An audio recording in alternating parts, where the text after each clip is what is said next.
Welcome to Birth Your Way, Fort Collins. I am thrilled today to have Ellen Hunsaker here with us. She is a local doula and special to me because you're one of the first doulas I met here in the community when I first started working. Thank you Yeah. for being here today. Thanks for having me. I'm really excited to be here. Yay! It's gonna be fun. Yeah, I'm excited for the community to get to know you. Thank Tell us what brought you to birth work. I started working as a nanny when I first moved out here, and that just brought me into a few different families' intimate space and helping to care for their new babies, and they were still in the postpartum time.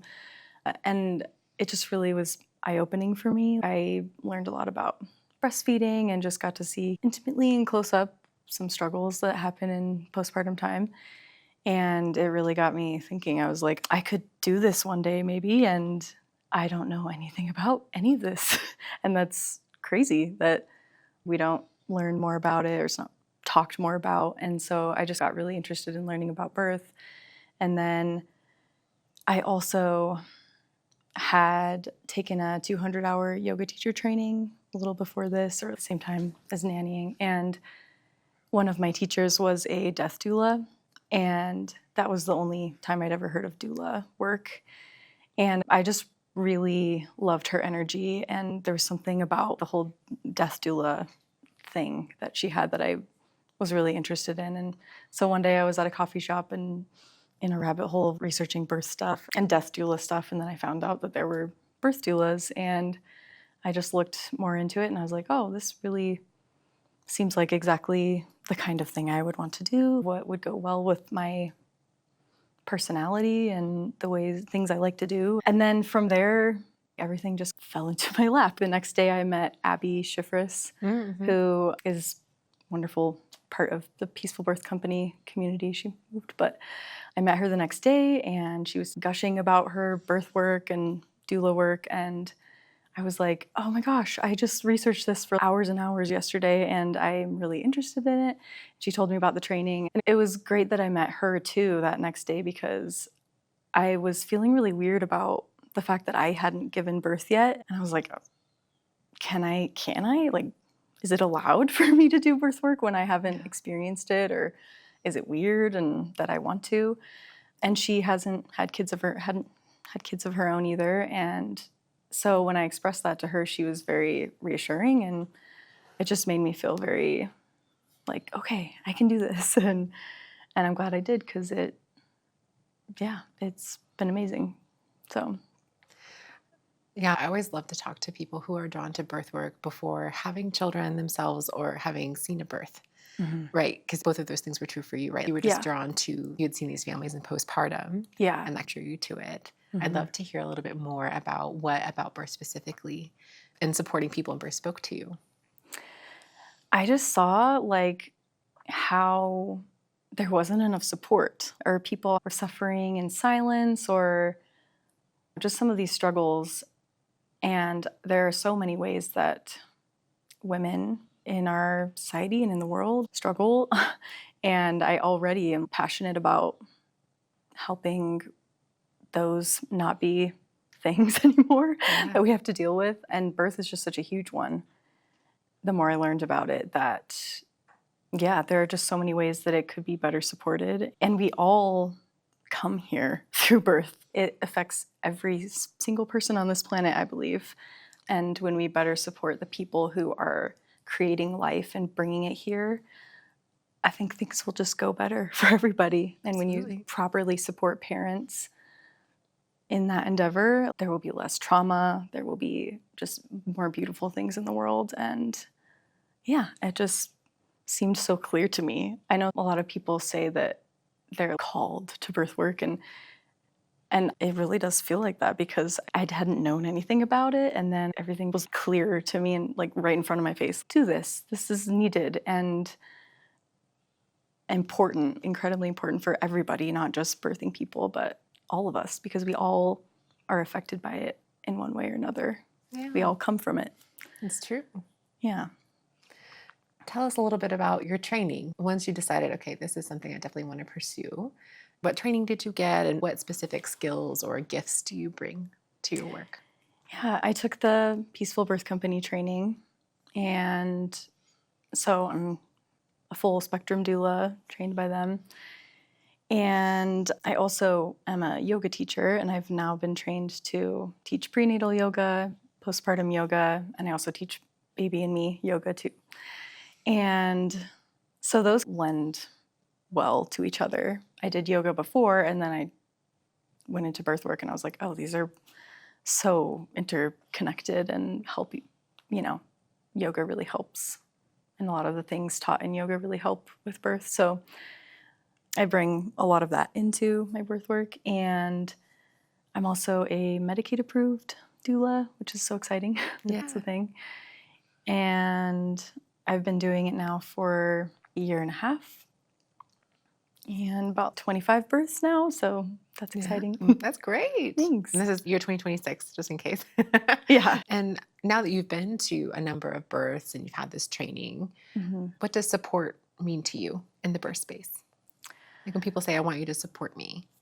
Yeah, it can look so many different ways, but I think in a nutshell, it means protecting their space. And that can look different for everybody, but making sure that they're really listened to, that they have all of the information that they need to make informed decisions for themselves, that full consent is given for everything, that things are going at a speed that they need it to, if that's possible, unless it's emergent. And that includes a ton of different tasks, but just making sure that that's protected. And not everyone views it as sacred, but the sacredness of it is held. That's what it means to me.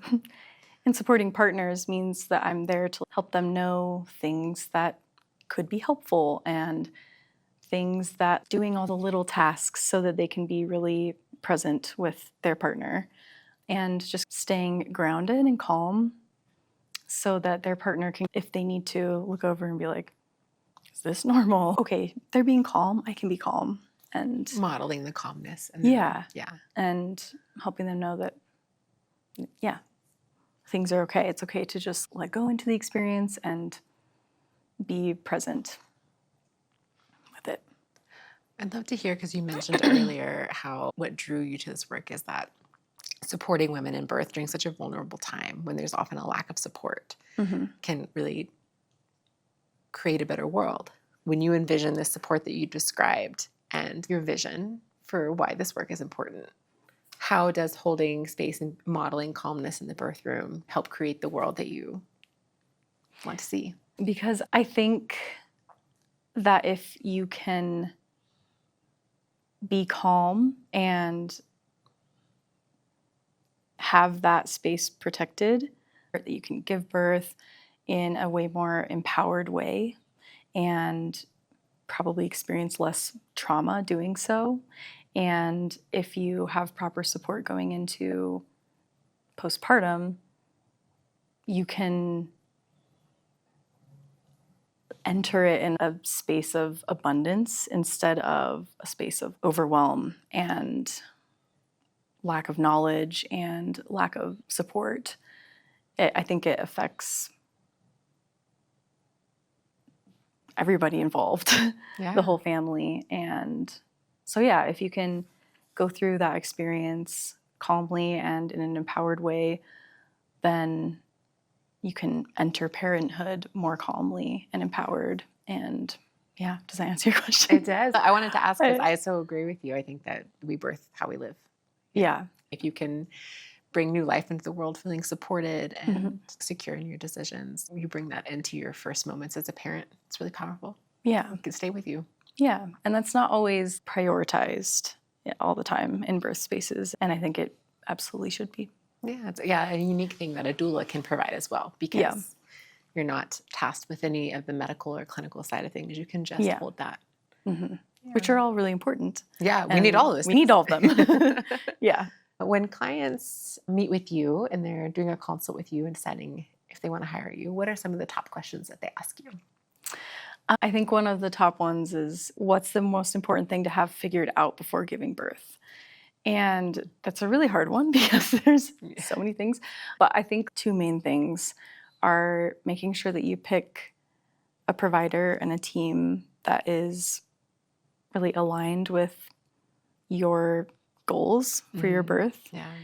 And also taking the time to explore your inner world beforehand and not being afraid of what's there, because you're going to be drawn to that deepest part of yourself when you're in labor, and it's important that you kind of know what's happening in there. Yeah, you're not surprised by it. Yeah. Yeah. And have spent time connecting with your intuition, because I think that's hugely important in birth. So yeah, picking a team that is really aligned with you and connecting with yourself beforehand, your inner world. Yeah. Really well. Another question is, what kinds of hands-on support can you offer me and show my partner how to offer me? Mm-hmm. And for that, I would say counter pressure. We do a lot of counter pressure on the lower back when people are experiencing painful back labor. Hip squeezes are really, really helpful to people when the baby's making their way down into the pelvis. And then things for relaxation, like massage, shaking the apples. So yeah, shaking the hips. We can offer help with that and show partners how to do all those things and know when they're needed, and help show how to do it, or take turns doing it. And can you kind of help explain the purpose of shaking of the Yeah. apples for anyone who's, Right now. who's not in the biz? Yeah. Yes. So shaking the apples can help the baby get into a better position in the pelvis, and also can help release your pelvic floor muscles, your glute muscles, all of your muscles that might be like tightening. It gets everything loose and helps help your baby kind of like shimmy down. Shimmy, yes. And it feels kind of good. Yeah, and people are often like, oh, yeah, so good. It's a little relief. Yeah. Yeah. And then the last one is, what kinds of questions should I know to ask there? Or what kinds of things would be helpful during my birth? Oh, like the birthing person asks you what questions they should ask? Or for advocating for themselves. Like, what kinds of things do I need to know to ask? And for that, I give the BRAIN acronym. It's really helpful for advocating in any scenario. But so B is for, what are the benefits of this? What are the risks of it? For R. A is, are there any alternatives to what you're suggesting? And I is, what does your own intuition tell you to do? And then N is, what if we do nothing? Is there time to just do nothing? Can we let things play out? And usually when you go through those, it helps you really understand exactly what's going on, exactly why something's being suggested, and get to the bottom of whether or not that thing is the right thing for you to do. Yeah. For your birth. Helpful tool in your life, not just in birth. Yeah. Yeah. Yeah, I know. I use it all the time now. Did you? It's great. It's great information for everyone. Yeah, great for decision making of all kinds. Yeah. And are there any questions you wish clients would ask you and they haven't, or they don't usually? I don't think that they need to ask me this, but it would be fun if they asked me what my favorite part about birth is.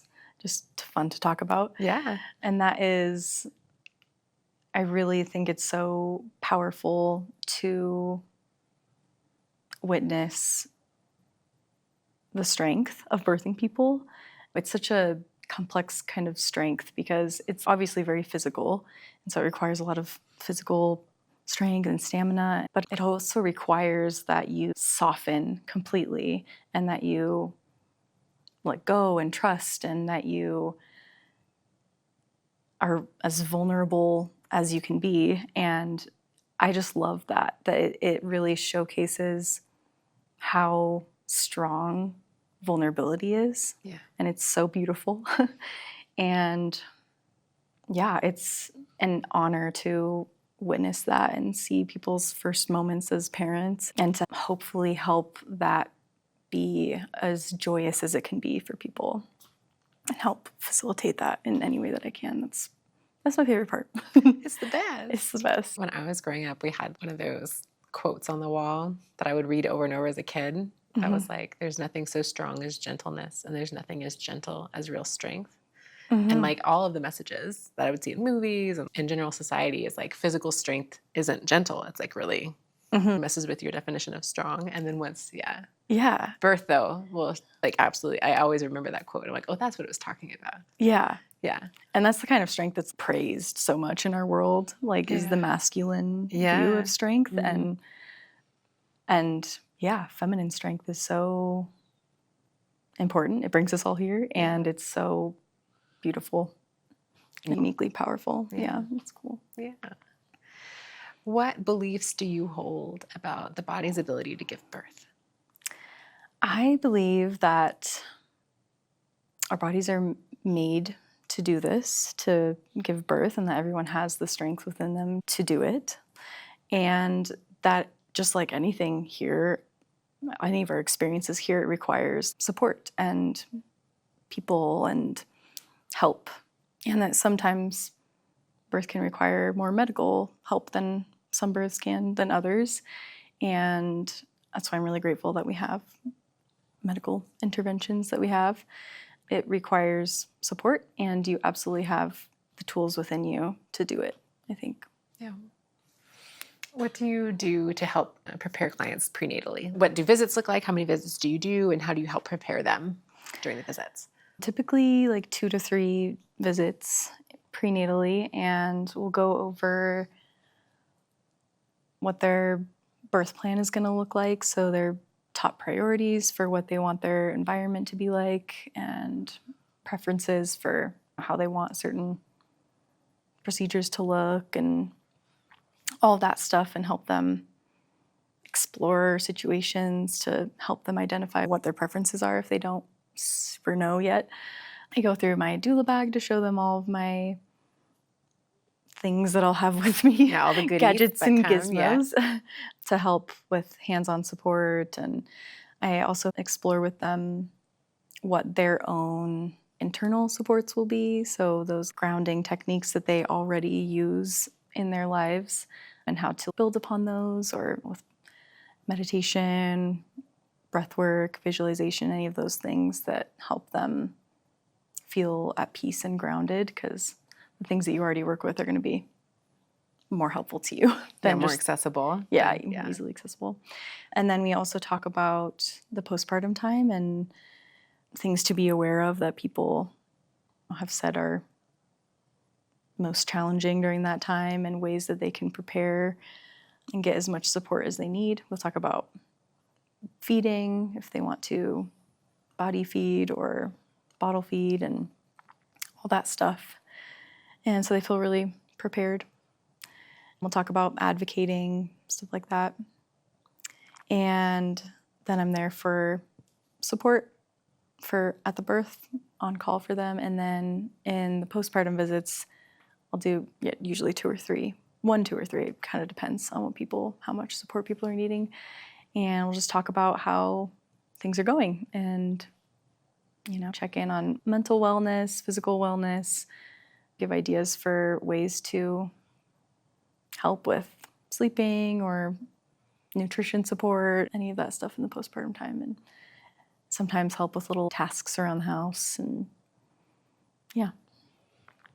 that's what the support looks like. It's a little bit, doula can be like a little bit of mothering the mother, mothering the family, really. Yeah. Yeah. In addition to what, the birthing person is doing, taking care of the baby typically. You added layer of support. Yeah. A big part of working with clients, I know, is managing fear and uncertainty. So I'm curious, what is your approach to helping people manage their fear or uncertainty they may have, both before birth and during the birth? Yeah. I help them get curious about if they can identify something that is causing the fear or anxiety, or about what it's most about. And if there are ways that we can get more information or about something to help them feel more prepared, or if we can identify that there's maybe an emotion that needs to be processed, or an experience that needs to be talked about, or whatever it is, just helping them narrow down what is the fear nudging you to explore more. And your fear might not completely go away because it's an uncertain thing and it's the unknown. And I think that's normal to feel that when we're entering the unknown. But a lot of times fear can be a motivator to get more information or prepare in a different way than you're thinking of, to help soothe that fear and help you enter it feeling more prepared and empowered. So I'll work with them to figure out what we can do to better prepare when you're feeling that. And then in the birth space, I remind them that they're safe, that they can lean on their supports. I remind them of information that we've talked about. Yeah.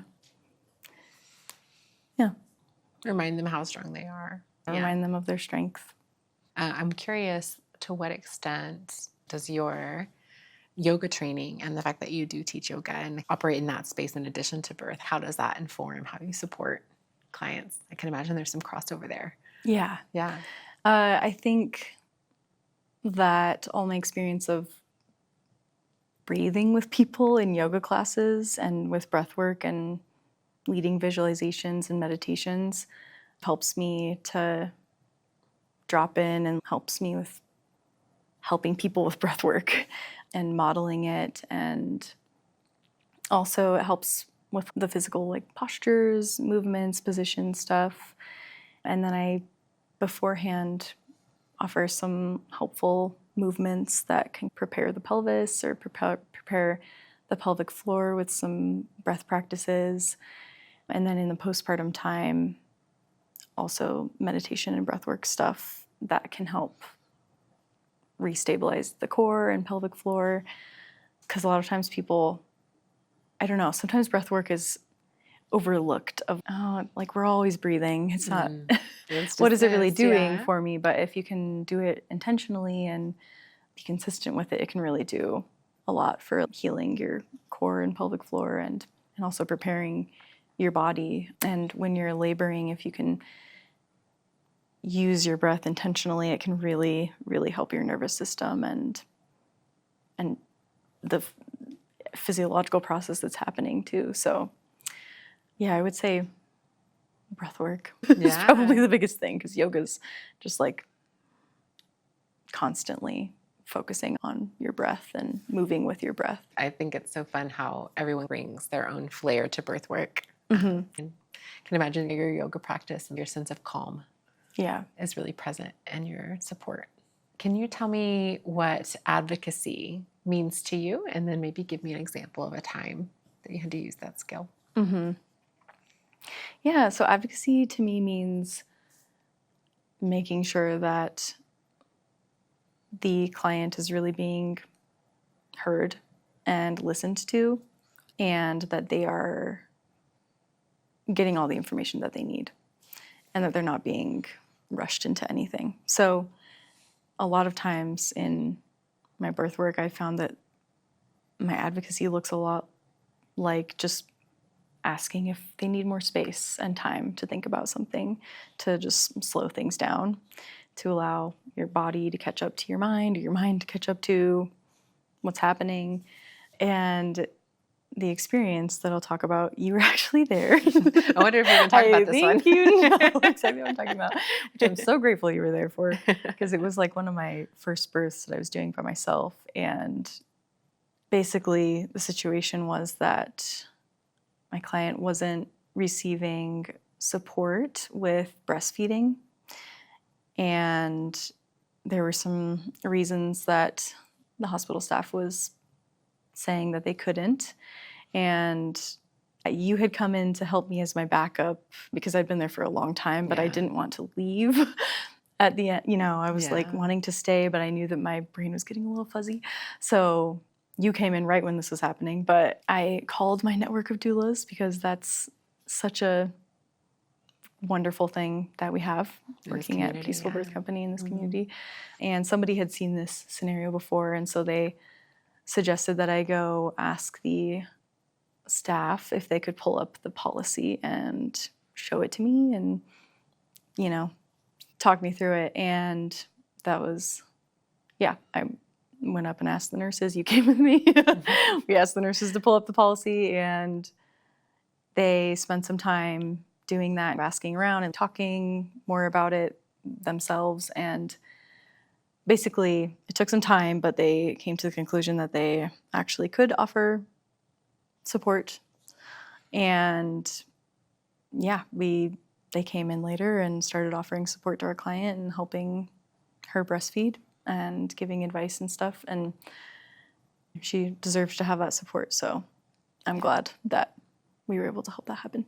Yeah. And I think it's such an example of how you have really well-meaning, very highly educated people, but who are operating within a system with a policy. Yeah. But doulas coming in from the outside are like, what? Yeah. Why isn't this available? And we just have doulas have the ability to ask questions that people within the system often don't feel as accessible to them. And clients who have just given birth to a baby also are really not in a position to be, can you show me the policy? Can you explain it to me? Yeah, I think it's just such a powerful role of a doula. Yeah. And it really shows probably how often those things are happening, that there's policies or things that become, this is the norm or this is how it's done here, that maybe could be changed or different, actually, if we spent more time and dug into things more for people, and could improve their experiences a lot. Yeah. And it can really take an external source asking that question, because often people who work within it, I mean, they're maybe not wanting to cause any problems because that's how they make their living. Yeah. They don't want to be the one. There's a lot at stake for them. That's their livelihood, and there's a lot that goes into it, I'm sure. So yeah, but you as the doula were only working for the client and saw, well, the client needs support. So we were fully equipped and not tied to any sort of system. Yeah. And able to ask those questions. And ultimately, she got what she needed. Yeah. Yeah. Felt really good. Yeah. Yeah. Got what she needed, and then you were able to go home and sleep. Yes. And then you went into work. Yeah, and then I went to work. I had a full night's sleep though. Who do you feel you're the best fit for? I think I am the best fit for someone who wants to be really intentional about their birth, who wants to be intentional beforehand, during, after, and wants to utilize the supports around them and knows that they are open to that. I think that's probably the best fit for me. Yeah. I also, just as a personal, having seen you at birth, I think if you want a calm presence in the room, Ellen is your girl. Like, you just walk in the room and it just feels, like that calmness that you mentioned. I think that's a real strength of yours. Thanks. Yeah.